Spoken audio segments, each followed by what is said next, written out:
Thank you for watching this video in the series of Farm Management During Uncertain Times. With us today, we have Dr. Andrew Griffith, Associate Professor with the Department of Agricultural Economics and an Extension Marketing Specialist, and Dr. Troy Rowan, Assistant Professor with the Department of Animal Science and the University of Tennessee College of Vet Medicine, and an Extension Specialist in Beef Genetics. And today we will be talking about emergency culling strategies for beef cattle. So just to start off, what is the difference between normal culling and emergency culling? Yeah, Ty, I think it's really helpful to before we even think about emergency culling, to think about what culling should look like in a normal year, right? Culling is something that every beef operation does every year, right? We've got to replace some of those older cows, some of those cows that aren't as productive, maybe with the next generation of replacement females, and that's something again that we're going to do every year. And I think that there are some strategies there that about 75% of normal culling is probably what we should be doing before we even think about some of the different things that we need to do in this emergency context, right? So I think the biggest thing, right, is we always talk about cows not getting free lunch, and that's especially important when the cost of food is higher, right? When things are scarce, we need those cows to be productive. And the biggest and easiest way to cull cows in an emergency setting or in a normal year is finding those open females, right? So if you've got mature cows that are open, particularly those open old cows, that's an easy first cut to make through. And then we can start working our way down through some of those, through maybe our open replacement females, right? If you've got a replacement heifer that you're considering keeping, knowing that she's not pregnant, she's going to be much more expensive to feed. And she's really, that's going to indicate to me, if she's not able to get bred in a sound reproductive sort of setting, she's probably going to have fertility issues down the road. So really culling those open animals right off the top can alleviate a little bit of that stress, and something that you should do in a normal year anyways. And then you can start to work your way down this list, right? Maybe some of these cows that are getting old, right? If their mouths are bad, you've got bad teeth, you've got cows that are unsound, they've got bad udders, they're just getting up there in age and they're not quite as productive as they used to be, then we can start to consider culling some of these cows, right? That makes that decision a little bit easier. In a good year, you might teeter back and forth on those, but when resources start to get scarce, that's when it makes those culling decisions a little bit easier on those cows. And then we can think about other things in a little bit more of an emergency context. But I'll see if Andrew has anything to add there before we dive into some of the other cuts that we can start to make in these more emergency culling situations. Well, I think Troy hits the nail on the head with talking about our normal culling. I think if we're really precise in our normal culling practices, we won't have near as much to cut in a emergency situation in reality. And sometimes when we're going through this normal culling situation, we a lot of times as managers of an operation, we're trying to fit the number of animals we have to the amount of grass we have. And it's not a bad thing to have more grass or more feed resources than we have cows in a lot of years. And so we ought to consider some of those from an economic standpoint and a financial standpoint. We don't want to be understocked, but we certainly don't need to be overstocked. But I think, open cows, old cows that are poor producers, poor disposition, crazy, nobody got time for crazy cows.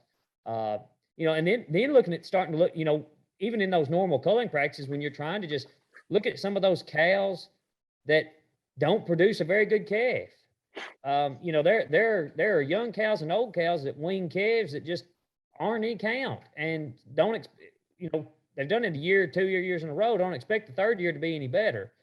And those calves, not only are they not heavy calves, they don't bring a very high price at the sale.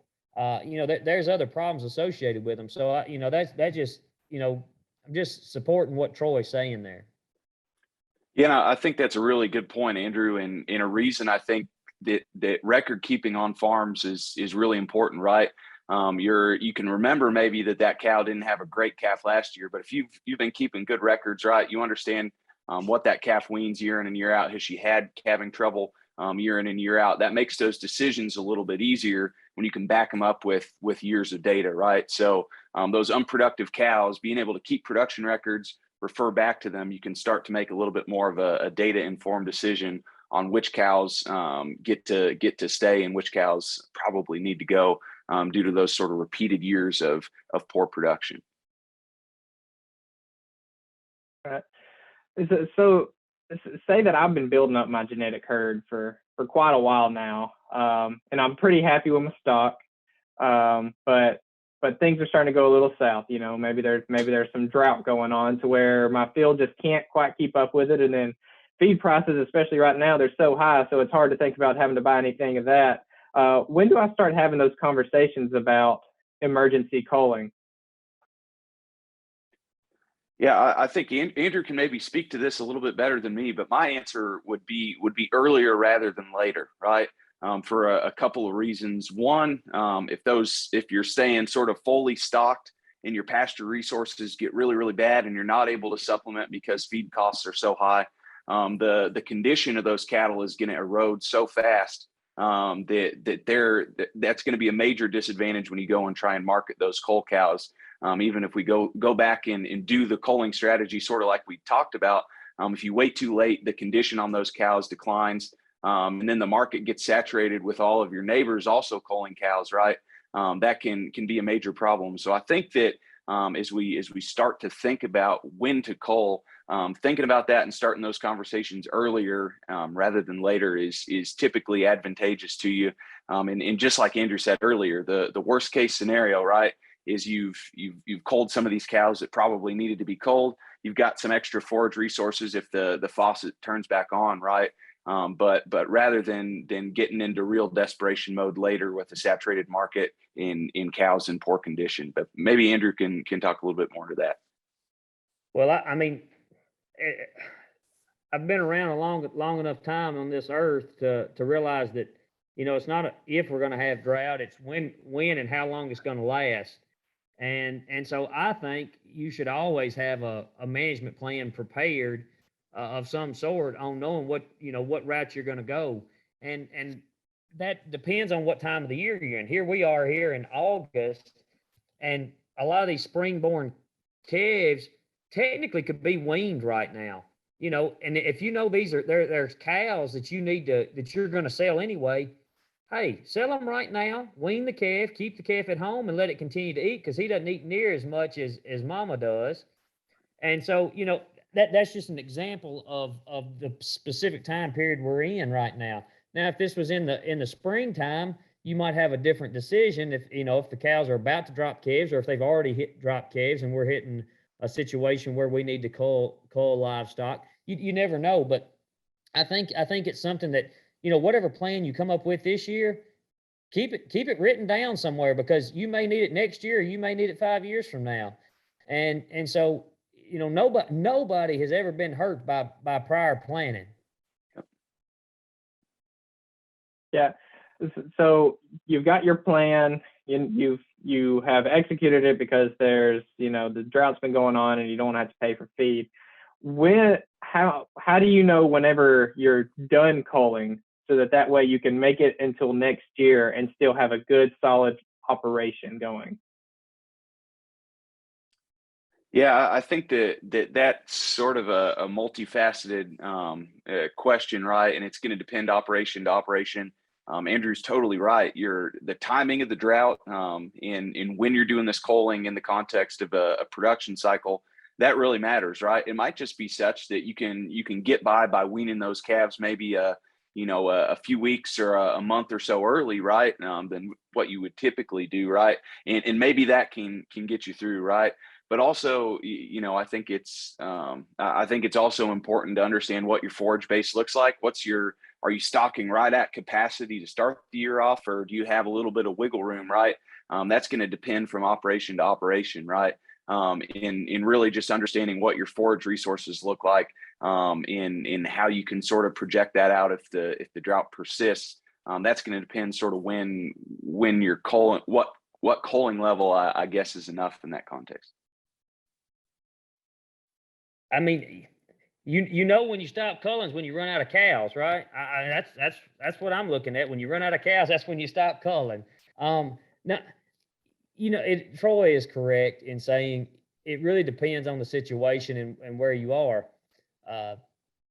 When we look at this particular year here in 2022, we have high feed prices. We have high fertilizer prices, though they've come off a little bit. Part of the state has been really wet this year. Part of the state's been really dry. Parts of the country have been really wet. Parts of the country have been really, really dry. And when you look at that, we may have an opportunity to start stockpiling forage if we continue to get moisture. Well, the fertilizer is going to be a little more expensive to do that with. But if you don't have any hay, which a lot of people are going to be short on hay this year, and so as we move into the fall, some of these culling decisions come down to, do I even have enough to feed them through the winter? It's not, do I have enough to feed them right now? Because maybe I do, but do I have enough to feed them through the winter? And the answer may be no today, but then again, in a month, it might be, well, hey, this stockpiling forage is starting to look more lucrative.